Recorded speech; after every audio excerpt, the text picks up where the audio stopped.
IPL 2025-এর mega অকশনে Kolkata Knight Riders প্রতিবারের মতো এবারেও কিনে আনলো এক বিধ্বংসী প্লেয়ারকে। আইপিএল 2025-এ কলকাতা নাইট রাইডার্স দলে যোগ দেওয়া এই প্লেয়ারটি শুধু মহেন্দ্র সিং ধোনির মতো বাজ পাখির মতো তীক্ষ্ণ উইকেট কিপারও করতে পারেন না, বরং পুরোপুরিভাবে যুবরাজ সিংয়ের মতো স্টাইলে ব্যাটিং করা, এক ম্যাচে 26টি ছক্কা হাঁকিয়ে ট্রিপল সেঞ্চুরি করার ক্ষমতাও রয়েছে। হ্যাঁ বন্ধু, আজকের এই ভিডিওতে তাড়াতাড়ি করে দেখে নেব কলকাতা নাইট রাইডার্স প্রতিবারের মতো এবারও আইপিএল 2025-এর মেগা অকশনে কোন এক প্রতিভাবান প্লেয়ারকে কিনে আনলো, তার কী কী ক্ষমতা রয়েছে এবং সে ঠিক কীভাবে একা হাতে আইপিএল 2024-এর মতো 2025-এও কেকেআরকে চ্যাম্পিয়ন করাতে যাচ্ছে, তা দেখে নেব আজকের এই ভিডিওতে। তাই প্লিজ দেখো পুরো ভিডিওটি। আর কেকেআর এর একজন ভক্ত হলে এবং কেকেআরকে 2025-এ চ্যাম্পিয়ন দেখতে চাইলে ভিডিওটিতে একটা লাইক করে দাও।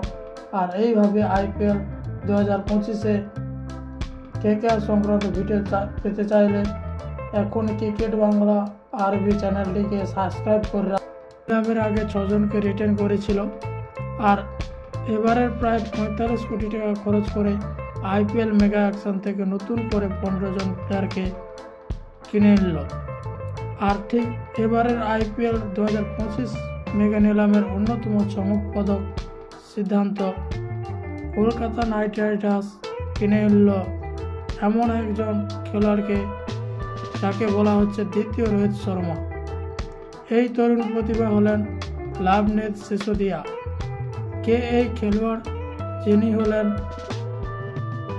কর্ণাটকের তরুণ ব্যাটসম্যান এবং উইকেট কিপার। 30 লক্ষ টাকায় তাকে দলে নিয়েছে কেকেআর।